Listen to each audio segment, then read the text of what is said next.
G'day, this is Chris Savage from Our Real Ministries in Australia, welcoming you to this session of the Book of Acts. I pray that it will be of benefit to you and help you in your Christian growth. Thank you. Okay, the Book of Acts, today we're up to chapter 21, verse 15 to 22, verse 5. Now, last session, what we see, Paul was on his way back to Jerusalem. He stopped off at Miletus and he called the elders from Ephesus down to him. And with them, he recounted his life and ministry among them. He's heading off to Jerusalem, where he knows that bonds await him, and he actually believes, or he believes, that he will never see the Ephesian brethren again. So he warns them to take heed to themselves and to the flock for two reasons. First of all, he says false teachers are going to coming from within the church, within the fellowship.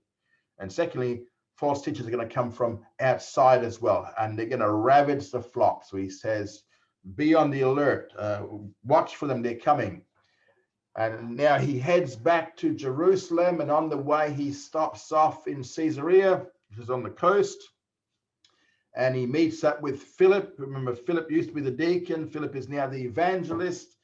He has 4 daughters who prophesy, and while he's there, another prophet comes up from Judea, a man by the name of Agabus, and he arrives there, and he arrives to warn Paul about what awaits him in Jerusalem. He prophesies to Paul through binding his hands and his feet, and he says, you are going to be bound hand and feet by the Jews of Jerusalem, and you're going to be handed over to the Gentiles. Everyone now tries to talk Paul out of going to Jerusalem, but we have to remember that the prophecy was not that the Holy Spirit was forbidding him to go to Jerusalem. It's simply the prophecy was about warning him, this is what's going to happen to you. This was going to happen to you, Paul, when you get to Jerusalem, but at no time did the Holy Spirit ever stop Paul from going to Jerusalem. And so now we see now that he is in Jerusalem, and we departure for Jerusalem, and we're starting off in 21 verse 15. It says, after these days we took up our baggage. This is in Caesarea. We took up our baggage and now went up to Jerusalem. And there went with us also certain of the disciples from Caesarea, bringing with them one Manasseh of Cyprus, an early disciple with whom we should lodge. So he's at Caesarea. He's now heading up to Jerusalem. This is the 4th stage of his journey. The actual departure we see in verse 15. After these days, he was in Caesarea an unknown number of days. We don't know how long he spent there. But what we do know is they probably stayed long enough in Caesarea to have some fellowship, but not long enough that they're going to miss the Feast of Pentecost. So that's what they're heading down to Jerusalem for, Feast of Pentecost. It says, we took up our baggage, and this where am I? Sorry. Too quick. We took up our baggage means all the stuff that they brought along, packed up, and they went up to Jerusalem. Okay. Depending on which route they take to Jerusalem, it can be anywhere from about 80 to 100 kilometers long. Short route 80, long route 100. And there went with us. Here we have the party that's heading off down there. And there went with us certain of the disciples from Caesarea. Again, we see the word us there, which means, Luke is the writer of the book of Acts, and so he's the us. He's on the journey. He's an eyewitness of these things going on here. So Paul's party, he is now joined by certain of the disciples from Caesarea, and probably they're all going to Jerusalem for the same reason, which was to observe the Feast of Pentecost in Jerusalem. Now, among those who went with them was this man called Manasseh, who was originally from Cyprus. If you remember, Cyprus is the island where Barnabas was born also. Barnabas was from Cyprus. Now, that was his home, but he was now living in Caesarea. And it says that he was an early disciple. So that probably means that he was, Peter uses the same word here for the first Gentile believers. So Manasseh was probably one of the first Jewish believers. So he could have been he could have either been one of the 120, or he could have been one of the 3,000 who were saved in Acts chapter 2. Now, because he was an early disciple, he probably could have been a source for Luke of the early history of the church, simply because he was amongst those early disciples. And Luke writes, with whom we should lodge. Now, this may mean one of two things here. It could mean that either they were going to lodge at his home halfway to Jerusalem, because it's a 2-day trip. Or second, it could mean that Manasseh had a house in Jerusalem where they would stay when they got there. The text doesn't tell us. Now we're coming into Jerusalem, and this is in verses 17 to 26, and we're going to see the reception of Paul and his group by the church in Jerusalem. In verse 17, we have the arrival itself. It says, and when we were come to Jerusalem, the brethren received us gladly. Again, Luke is still traveling with Paul. This is actually the last time that the first person is used. So we'll see it back again in Acts chapter 27. So the brethren, who are the brethren here? It's not the brethren church. These are the brethren here are the believers of the church of Jerusalem. And so this now marks the end of the third missionary journey, and it's now the beginning of the final stage of the book of Acts. And the leaders of the church of Jerusalem, they welcome Paul and his party very warmly. And in verse 18, we have Paul and the leaders. It says, in the day following, Paul went in with us unto James. Remember James? James is the leader of the Jerusalem church. He's a half-brother of Jesus.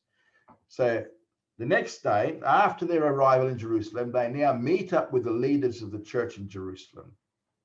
And again, we see Luke is with them here. It says us. What we're going to see here is that, again, we won't see Luke again after this. They went specifically on to James. As I said, James is the half-brother of Jesus. And they probably went to his home, and he was the leading elder in the Jerusalem church. And it also says here, and all the elders were present.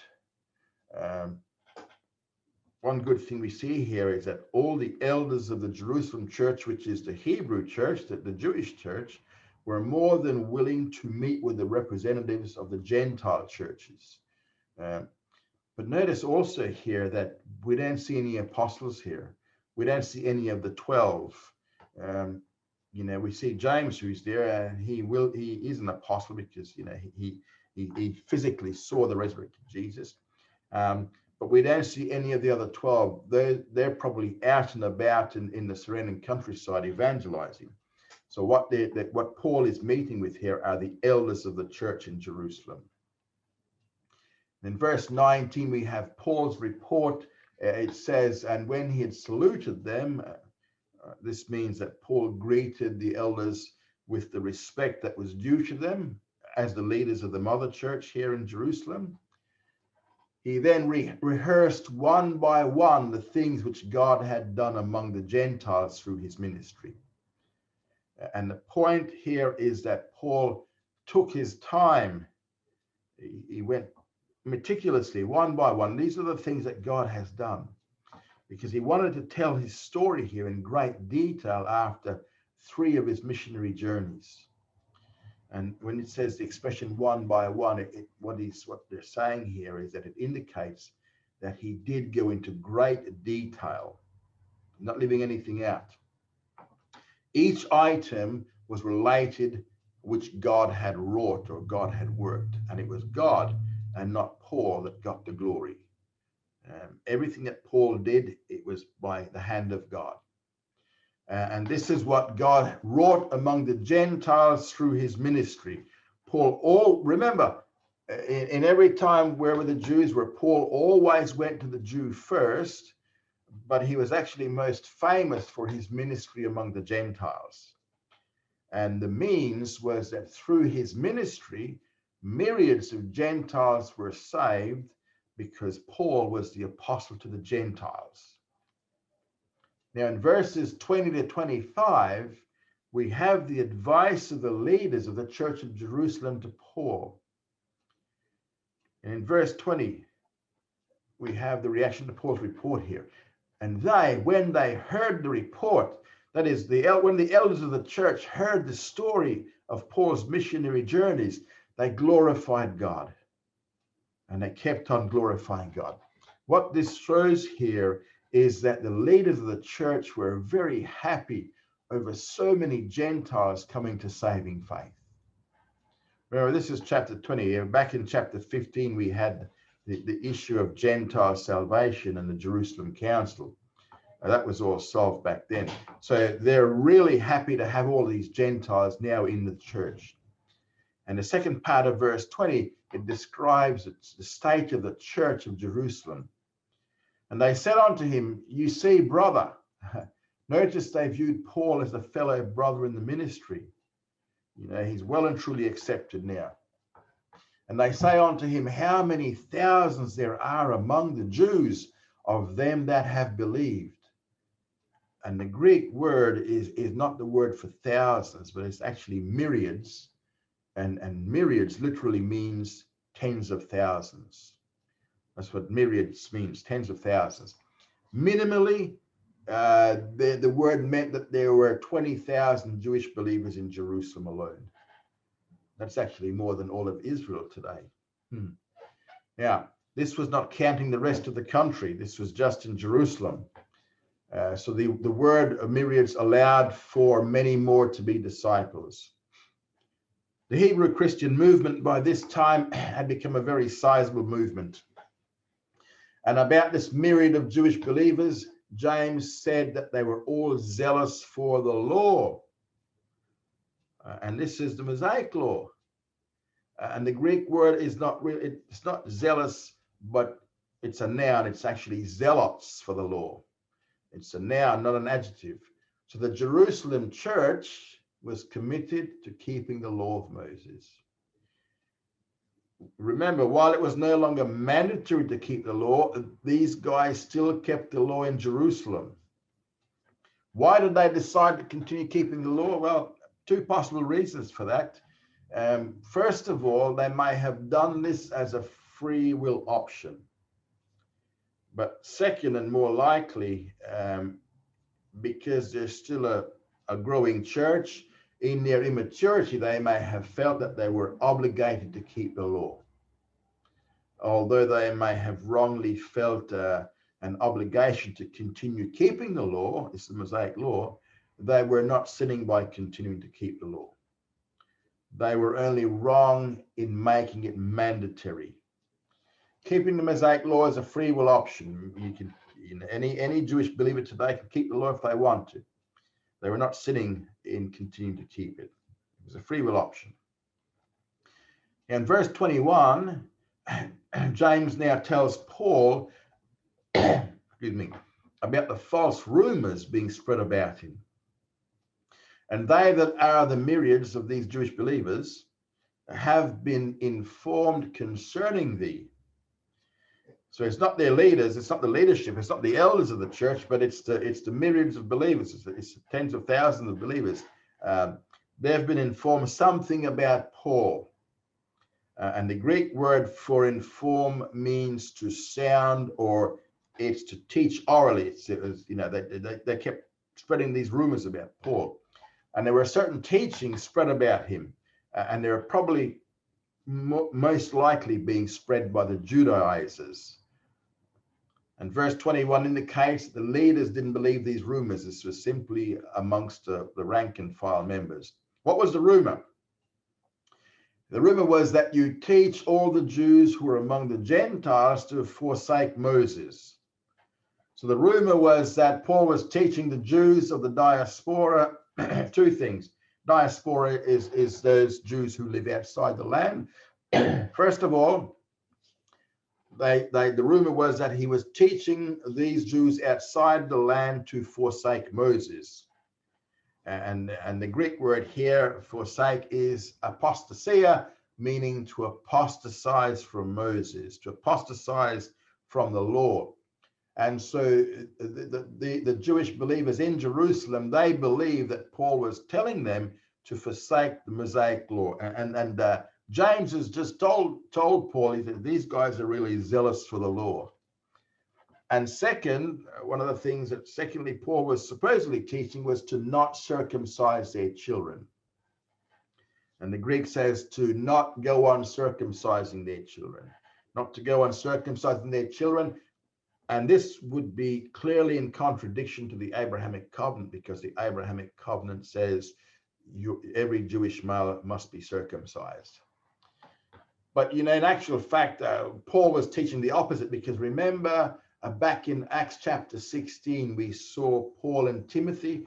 Paul had Timothy circumcised. Why? Because Timothy's mum was a Jew, so he had Timothy circumcised. So certainly Paul was not teaching not to circumcise the children.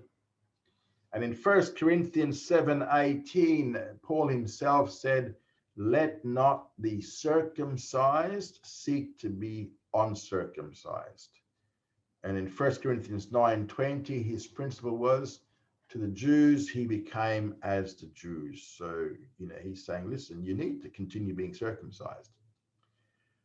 The third thing that the rumor said that he was doing, what he was teaching, was to not walk after the customs. Now, the customs here are the same customs as we saw back in Acts chapter 6, verse 14, and these were the customs of Moses.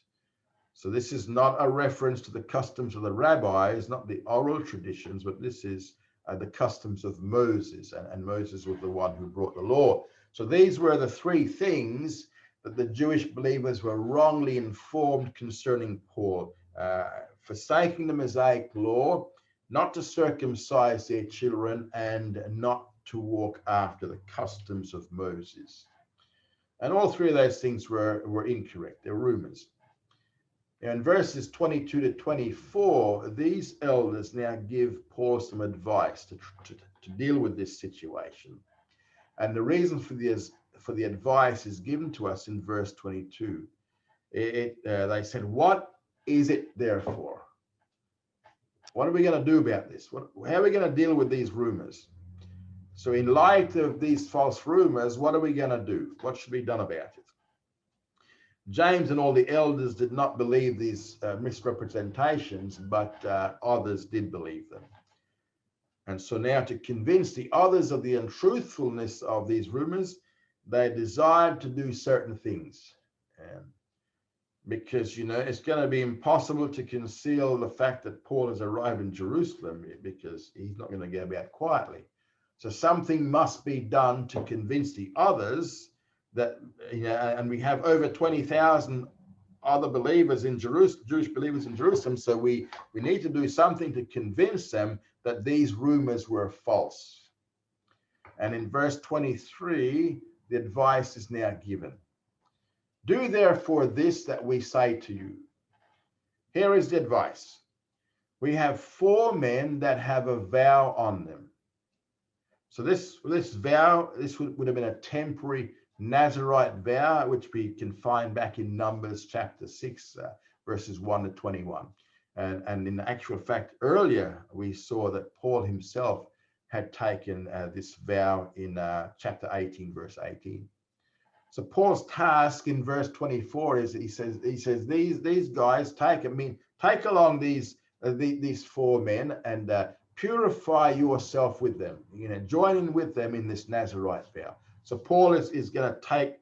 He says, "Listen, we need you to appear as though you're, to be one of us. So take along these 4 men who have vowed themselves with this Nazirite vow. Join in with them. Take the vow with them, and be at charges for them." What does that mean? The Greek word depanio means to incur the expenses. So, these are the four men, Paul, to prove to the Jewish believers here that these are all false things. We want you to go and spend some money here, and you need to cover theirs and your own purification expenses. And for a total of 5 people, this was a very expensive charge. We'll see a little bit later what is involved in this. Nevertheless, what they're saying is this would show that Paul was serious in his claims. And then he says that they may shave their heads. Again, the shaving of the head marked the completion of the vow. And the Nazarite vow basically is that you don't cut your hair for that period of time. And at the end of the vow, you would shave your hair off to show that your vow was complete. And I believe you actually burnt your hair at the temple as well. Now, the purpose for Paul doing this, we see in the second part of verse 24. And all shall know that there is no truth in the things whereof they have been informed concerning thee. So the purpose of the vow was to show that all the reports were false. The others themselves were satisfied. And the purpose of these actions was to clear up the misrepresentation which was brought to the church. And so this Nazarite vow is part of the Mosaic law. So by doing something under the law, it would show that Paul was at least not against a voluntary keeping of the law. And Paul was to alleviate the fears of the Jewish believers with public evidence, because this Nazarite vow would be a public thing, showing respect for Jewish Mosaic customs.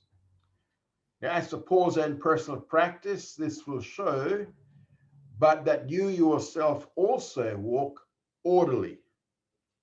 And to walk orderly means to walk in a row, to walk in a line, to walk by a rule. So what they're saying is, if you take on this Nazarite vow, you will show to the people that you're towing the line. You're walking in line with Mosaic customs, walking by the rules. And the rules in this case is the law of Moses. And this would show that Paul himself actually keeps the law. And this is a fact that Paul keeps the law. Paul did not object to Jewish believers keeping the law of Moses on a voluntary basis, as we see Paul himself did several times in the book of Acts. In Acts 23 and Acts 26, he did this. And earlier on, he did this as well. Now, in verse 25, the elders again now summarize the Jerusalem Council decree of Acts 15. So we've just dealt with the Jewish situation, but as touching the Gentiles that have believed, again, there was no concern about the Gentile believers keeping the law or keeping Jewish customs, because that was already dealt with. This wasn't their concern. They say, for we wrote, and the Greek word for wrote here means that, they wrote an epistle. And that comes out of Acts chapter 15 of the Jerusalem Council. And they say, as far as the Gentiles are concerned, they already have an epistle about what we require of them. And the epistle that they're talking about was written in Acts 15, 22 to 29. And in that letter, they gave judgment concerning 4 points. Remember, this was the Galatian situation. They gave judgment concerning 4 points here. First of all, to keep themselves from things sacrificed to idols. Second, to keep themselves from blood. Third, to keep themselves from things strangled. And fourth, to keep themselves from fornication. Remember, we covered this some time ago.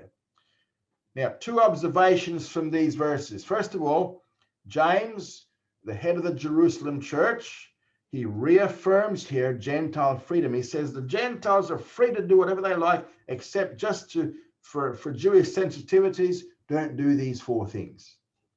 And second, James now wants Paul to reaffirm the freedom of Jewish believers to keep the law, if they want it.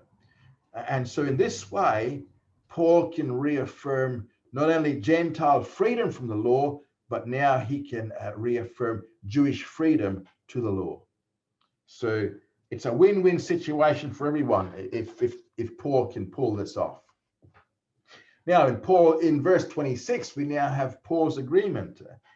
Then Paul took the men, these four guys. He took the four men who had taken the Nazarite vow, and the timing was the next day after receiving this advice, purifying himself with them. So he joins himself with them. So he joins himself with these four men, and he took on the purification vow of Numbers 6, 13 to 20. So he had his head shaved, and he made the offerings for each one. And the offerings for each one included, first of all, it would be a he lamb, secondly, a ewe lamb, third, a ram, and then fourth, we had a meal offering and then a drink offering. So it was an expensive exercise for one person to take these vows, let alone Paul, who was taking on not only just himself, but for the four others as well. It was a very expensive exercise for Paul. And what we see here now is that they went into the temple compound, declaring the fulfillment of the days of purification. So what this means is that it's declaring to the priests on what day he will report the fulfillment of the vow, so that the priests could have all these sacrifices ready. So it was until the offering was offered for every one of them. So Paul went in once for each of the four brethren and once for himself. So he's certainly making it very public that he is an adherent to the law of Moses. He's not rejecting the law of Moses. He is quite happy to conform to the law of Moses. In 1 Corinthians 9, verse 20, it says, "And to the Jews I became a Jew, that I might gain Jews. To them that are under the law as under the law." Here we go. "Not being myself under the law, that I might gain them that are under the law." So Paul is willing to do whatever it is, depending on what the group of people he's with, to win them over to Christ and to the ways of Christ. Now, lots of people raise the question here is, was Paul right or wrong in taking such a vow? And those who say he was wrong are assuming that Paul was wrong to keep the Mosaic law. Nowhere in the Bible does it say it was wrong to keep the law. It's only wrong to make the keeping of the law mandatory. That's what's wrong. It's when you try, especially what these Judaizers were trying to do, was to try to force people to keep the law for their salvation. Now, Paul was not wrong for several reasons. First of all, this was a voluntary keeping of the law, as it was back in Acts 18:8. And therefore, there's nothing wrong with that. He's voluntarily doing this. Second, Paul was not ashamed of his actions. Later, we'll see this in Acts 24, 17 and 18. And third, this action here was in keeping with Paul's own policy of 1 Corinthians 9:20, which we just read, where he said to the Jew, he came as a Jew, and to those under the law, he himself came as one who was under the law. So, it's not wrong.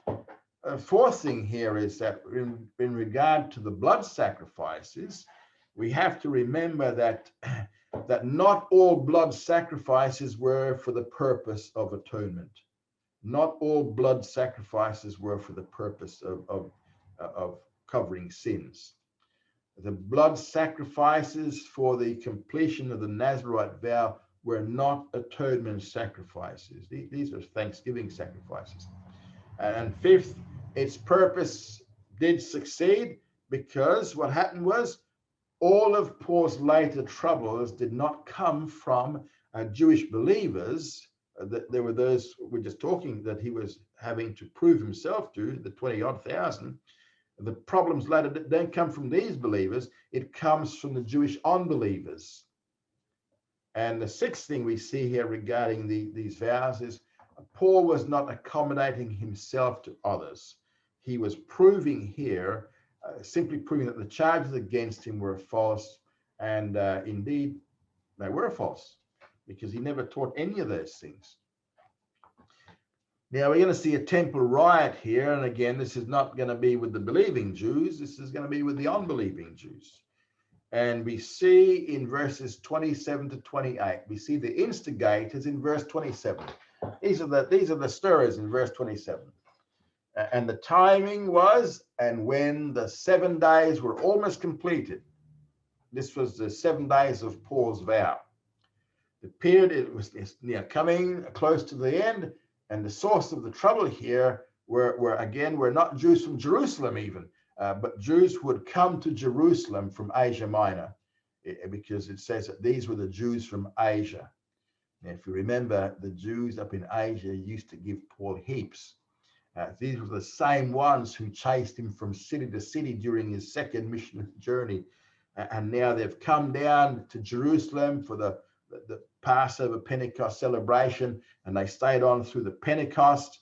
And now the place where the riot began was when they saw Paul. That's Paul. That's the guy we chased out of, Ephesus, and we chased out of the other places up there. He says they saw Paul in the temple compound. Why? Because Paul was going there regularly in connection with this vow that he'd taken. And that's when these Jews from Asia stirred up all the multitude.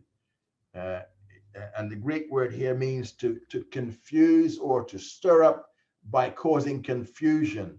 Same thing they did before. This was the same thing. This was the same method that, remember, Demetrius, the silversmith, back in Ephesus, where the riot started in Ephesus. Same situation there. They stirred up trouble, by causing confusion. And in Greek, it meant that they kept on stirring up the multitudes by causing confusion. And what did they do? Because of this, they laid hands on Paul. They grabbed a hold of him. They lay upon him to attack him. So they came upon him, they came at him, and they laid their hands on him with great hostility. They were not a happy bunch. And we see in verse 28 of the charge against Paul, the means by which the charge was given was by crying out. They were yelling out, or the Greek says croaking. Yeah, frogs croak, but these guys were yelling out. And the people to whom this was addressed was men of Israel. And the cry was, help. We got a big problem here. And the Greek word bathia means to run at a cry. So it means that someone who is crying and others were now, somebody's crying for help and others were now running to help. They thought there was a big situation going on, so they're running to help. And what these Asian Jews did was they made it appear as if some sort of an outrage had just been committed by Paul, and mate, we need to deal with this quickly. And the accusation here was actually twofold. First of all, first accusation is that this is the man who teaches all men everywhere. We know this guy. We've had encounters with him before, and by saying all men, it probably refers back to his ministry among the Gentiles, where these Asian Jews had come from. And they accused him of false teaching in 3 areas. And the way that they worded it up is, it's just a ploy of the adversary. They mixed some truth in with error, and it seems feasible. It seems right. Same thing today. Now, first of all, they claimed that he was against the people. And they claimed that Paul was against the Jewish people and Jewishness. But that wasn't right at all. What Paul was against was, or what Paul taught was, that Jewishness by itself would not save anybody. He's not against Jewishness. I mean, mate, his Messiah is a Jew. His Messiah came under the law, lived under the law. Second thing that they accused him of, and the law. They accused him of false teaching against the law. They said that Paul taught against the law of Moses. And the truth was that Paul taught that the law was no longer binding upon Jews or Gentiles. That's what Paul taught. He did not speak against keeping it as such, because we know that he kept it. But he kept it voluntarily. He knows that the law itself cannot save anybody. And third, their accusation was that he's teaching against this place. So they accused Paul of speaking against the temple. And the truth was that Paul taught that the temple was not the only place to worship God. And also, Paul honored the temple as he was doing right then and there, because he was worshiping inside the temple. But what he was saying was, he says, listen, he says, the temple in Jerusalem is not now the only place where one can worship God. In fact, Jesus himself said that. So the first thing that they accused Paul of was false teaching. The second thing that they accused him of was desecrating the temple. And so these Asian Jews says, moreover, he brought Greeks also into the temple and hath defiled this holy place. So they accused Paul of bringing Greeks into the temple and defiling it. Now, Gentiles were allowed into the court of the Gentiles, or the outer court. However, no Gentile was allowed into the inner court, which included the court of the women and the court of Israel. In fact, if any Gentile entered the inner court, he would be killed, even if they were Roman citizens. And so deep was this feeling that the Romans gave permission for Jews to fulfill this death sentence, even if the intruder was a Roman citizen. And in fact, an inscription was found by archaeology, which had originally been in the entryway between the outer and the inner courts. And it read, no alien, not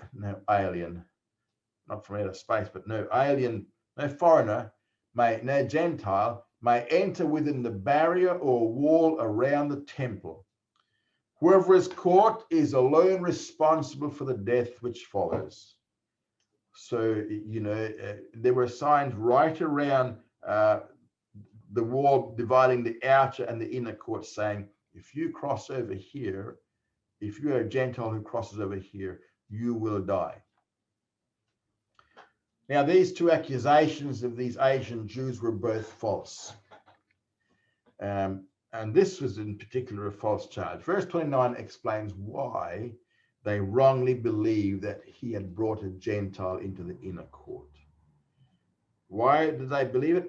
For they had before seen with him in the city. They saw with Paul in Jerusalem a Gentile, Trophimus the Ephesian.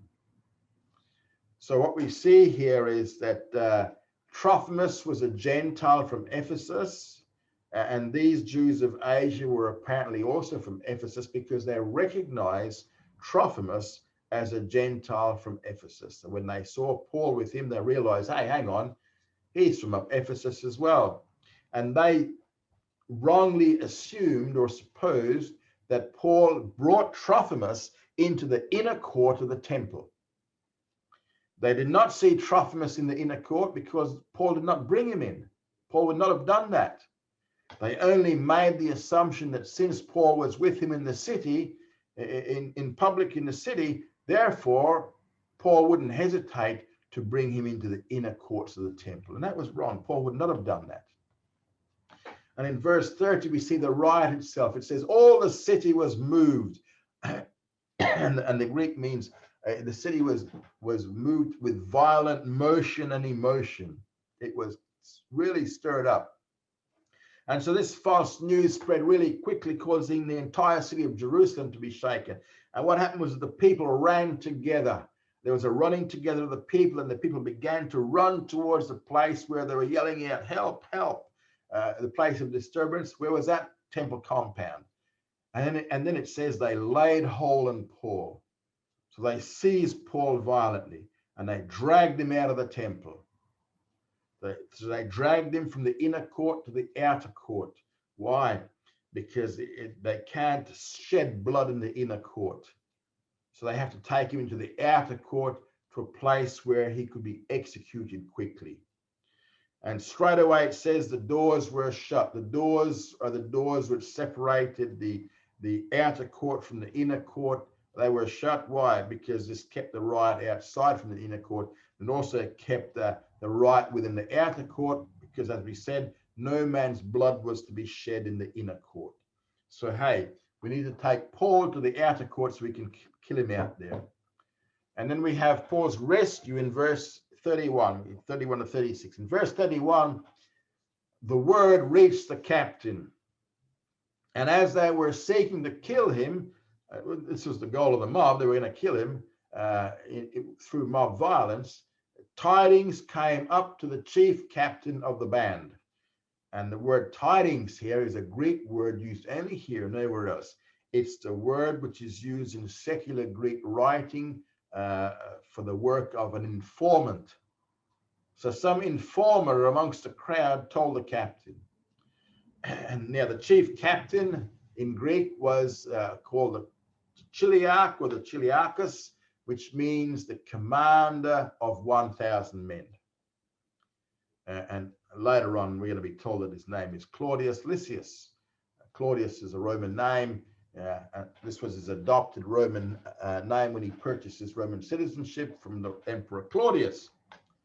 And Lysias was a Greek name. So by nationality, Claudius Lysias was a Greek. And he was a chiliarch of the band or cohort. Each Roman legion had 6 tribunes or chiliarchs. So if the cohort was at full strength, there would have been 1,000 men. Now this Roman cohort, where is it stationed? It's in the Antonia fortress, and that's where they are doing the festivals like Pentecost. And usually they send extra soldiers into Jerusalem at this time to make sure the peace is kept. And this Antonia fortress overlooks the temple compound. And from its towers, the Roman soldiers could actually see what was taking place in both the inner and outer courtyards. And they had easy access to a stairwell from the Antonia fortress into the outer court where Paul was being beaten and where the riot was taking place. So the report that Chiliarch received was that all Jerusalem was in confusion. And in verse 32, we have Paul's rescue, and forthwith, that's Chiliarch, the chief captain, he took soldiers and centurions. So he took at least two centurions with him along with their soldiers. That would be a centurion is in charge of 100 soldiers. So there would be at least 200 soldiers. 200 soldiers of the Roman cohort.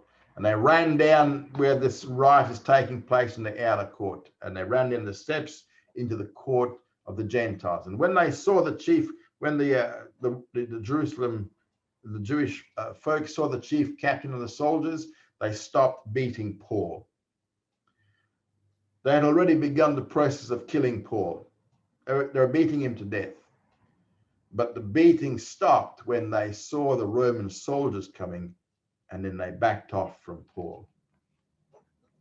And in verse 33, we have the binding of Paul. It says, then the chief captain came near, laid hold on him. And in this way, Paul is now officially arrested. And he commanded him to be bound with 2 chains. Now, normally, to be bound with chains, it's normally only reserved for dangerous criminals. So they obviously thought that Paul was a dangerous criminal.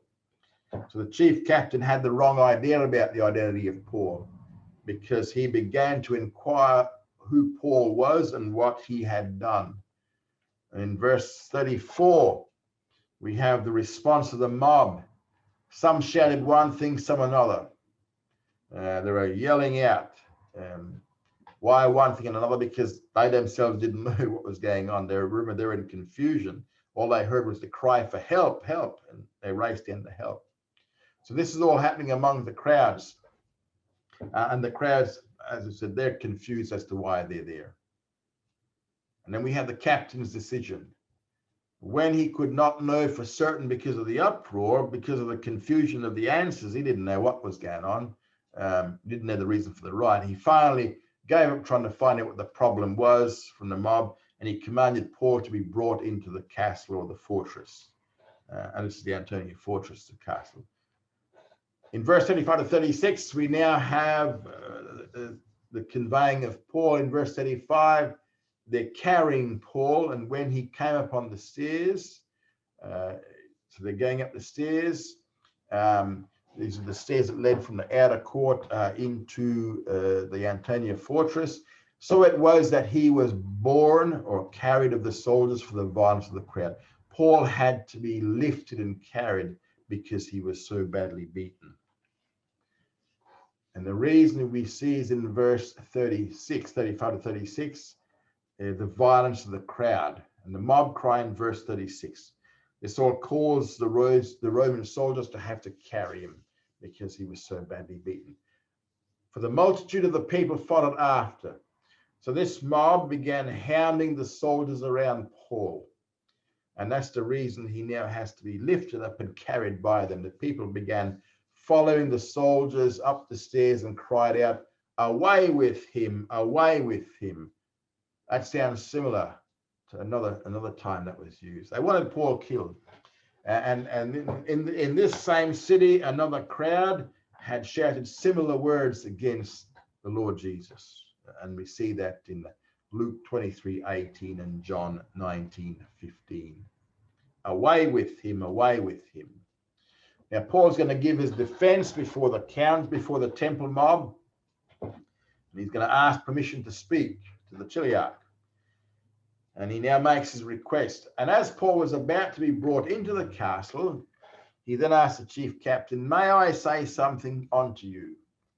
Now, Paul, in contrast to the mob, he's quite calm. I mean, he's just been beaten. They were trying to kill him, but he's quite calm. You know, his prophecy said he'd be bound. It didn't say he'd be killed. So when he spoke to the chiliarch, he actually speaks in Greek. And the commander's response, we see in 37 to 38, the commander asked, and he said, "Do you know Greek?"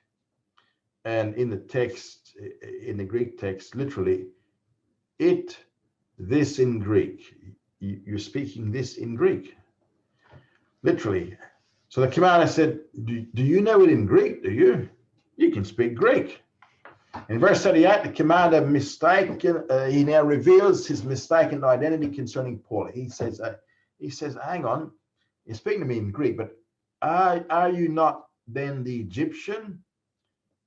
So there was an Egyptian who was a very well-known person who before these days, that is before this event, stirred up to sedition. So there was an Egyptian sometime before this who stirred up the city and led out into the wilderness the 4,000 men of the assassins. So the Greek word here for assassins is a word called sicari. So that's a Latin term, which means the dagger men.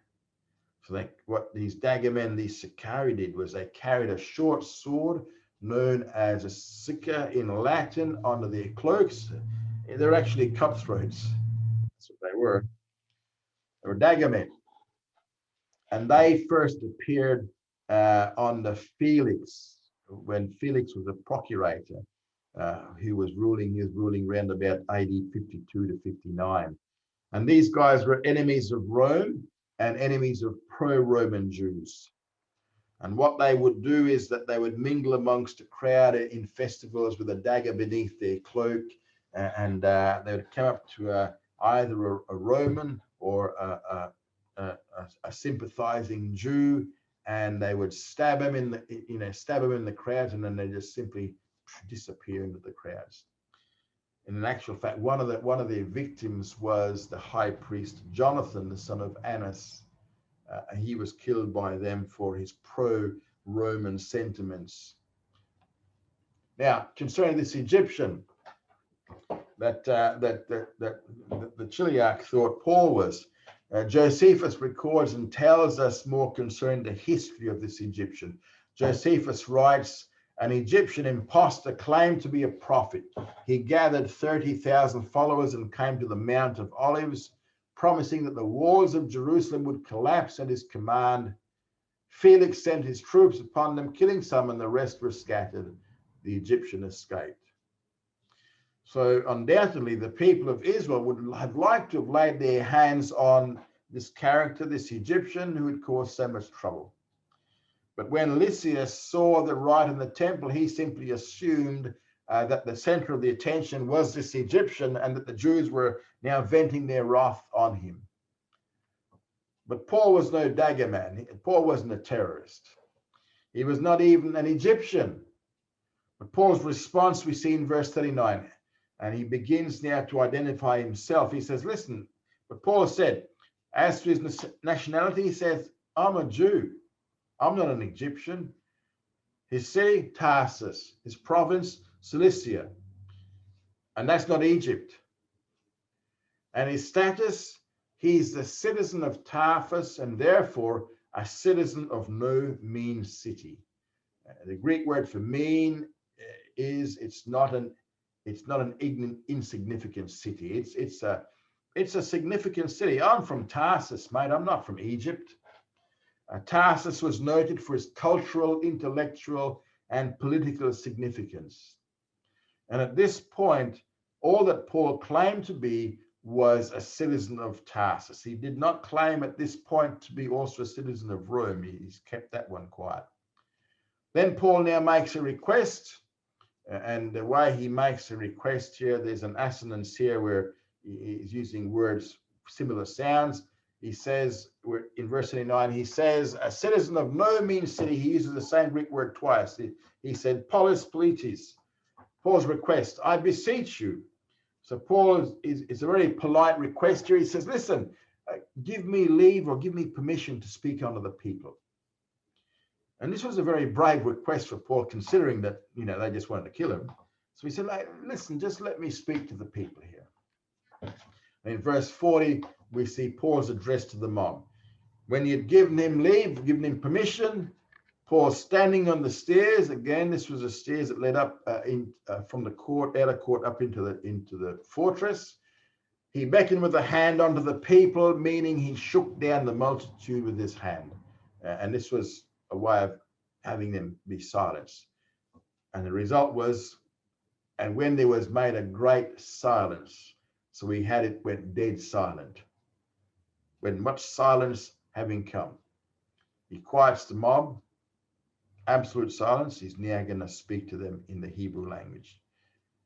He says he spoke unto them in the Hebrew language. And even just as I was looking through today, as I was looking through some stuff today, other commentaries say the Aramaic language, but it actually says the Hebrew language. He spoke unto them in Hebrew, not Aramaic. And because he did that,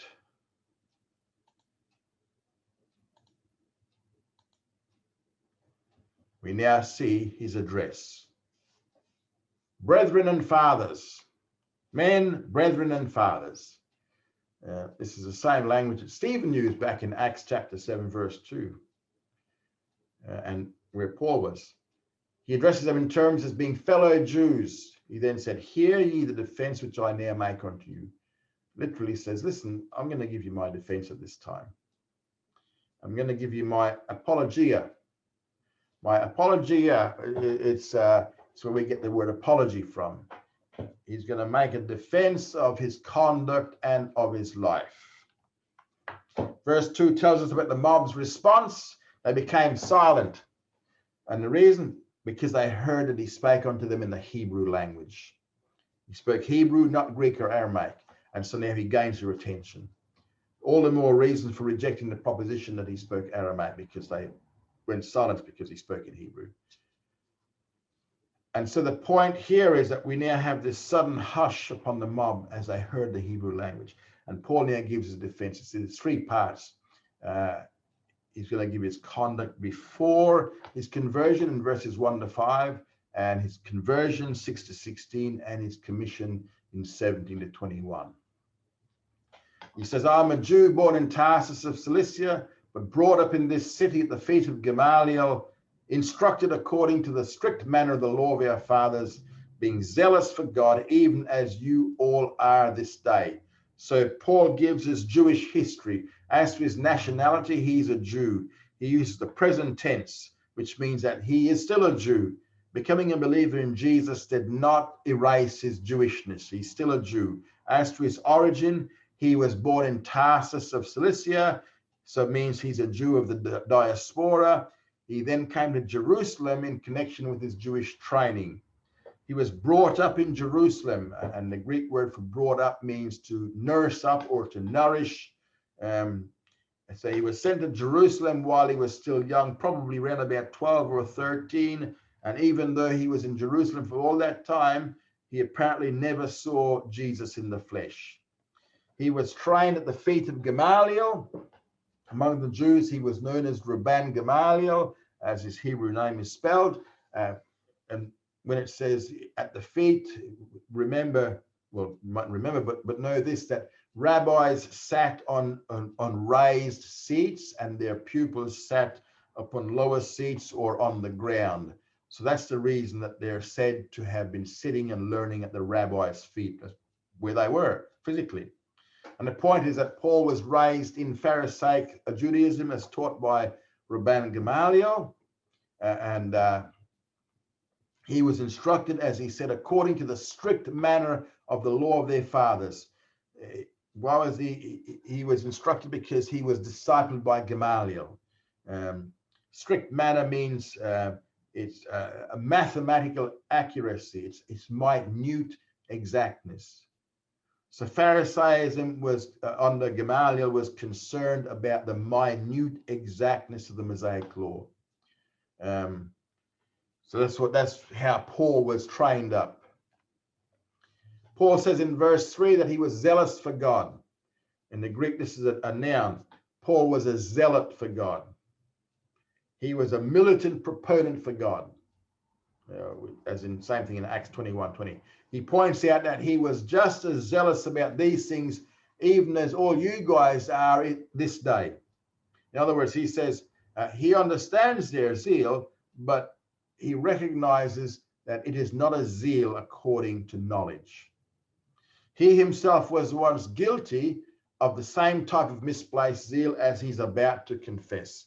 So the point of verse 3 is that nothing in his past life of Judaism predisposed him to accept the gospel, the way. And in verse 4, he points out his previous persecution of the church. As to his action, he says, I persecuted the way unto the death.